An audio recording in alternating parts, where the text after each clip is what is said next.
topic natin is how to check Workers Investment Savings Program or yung tinatawag natin ng SSS WISP. So, proceed muna tayo sa login ng ating account. Punta tayo sa Google, type lang na natin sss.gov.ph. Ayan po. Proceed tayo sa website ng SSS, member portal nito. Then, lagay lang natin yung ating credential, sign in tayo. Yan. So, okay na po. Close lang natin itong notification.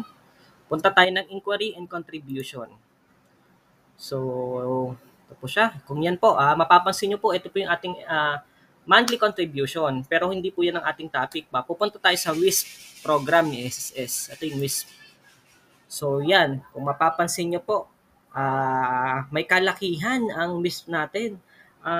Saan ba ginagamit tong WISP na to? Ang WISP natin ay isa rin sa program ni SSS na kung saan madadagdagan yung ating mga benefits katulad ng pensyon, retirement, disability claim. So yan yung mga advantage ng pag-avail natin ng WISP na kung saan lalaki pa yung pwede nating makuha. So paano ba ma-avail tong WISP na to sa mga hindi nakakaalam? Kailangan pa ba magpunta sa online, mag-fill out ng registration?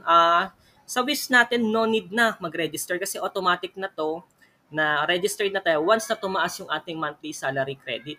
So kung inyo pong mapapansin, ito pong applicable month ko ng September 2023, meron na kagad ako 1,400 contribution sa WISP. Hindi ako nag-register dito pero automatic na to na na-post sa mismong SSS online account ko. Ibig sabihin nito, na-reach na natin yung MSC ng contribution natin na which is 20,000 and above. Kapag na-reach na po yung monthly salary credit ni SSS, automatic magiging member na kayo ng WISP. Ibig sabihin yan, yung kapag yung contribution natin tumaas, within 20,000 pataas, automatic magiging member na tayo ni SSS WISP. Ito yung katulad sa akin, employed ako. Hindi ako nag-avail ng WISP na to, pero automatic siya. Gawa ng medyo malaki yung aking nagiging monthly deduction.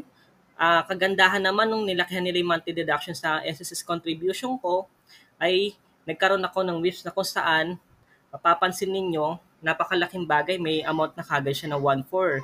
Kung inyo pong ma-check, naka 10,400 na kagad ako na hindi ko namamalayan. So, ganun pala si WISP na kung saan pag na-reach natin yung 20,000 na MSC, automatic magkakaroon na tayo ng WISP. Para saan ba tong WISP na to? Itong WISP na to is isa rin tong contribution na kung saan lalaki yung ating claims in the future. Kung nag-avail man tayo ng mga nasabi ko kanina ng mga death claims, retirement, yung mga pensyon. So, yun yung napakagandang bagay nitong WISP na to. Saka ang WISP na to, ang magbabayad nito, employee and employer po. So, huwag kayong magalit kung nakaltasan kayo ng employer nyo ng malaking contribution.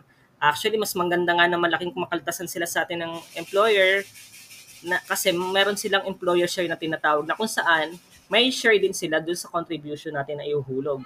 So, sa mga self-employed or mga OFW natin dyan, pwede rin kayo mag-avail ng WISP na to. Lakihan lang natin yung hulog natin sa contribution. Dapat ma-reach, malagpasan natin yung 20,000 na MSC na tinatawag ni SSS. So, mapapansin ninyo yun kapag nagbayad tayo sa mga remittances.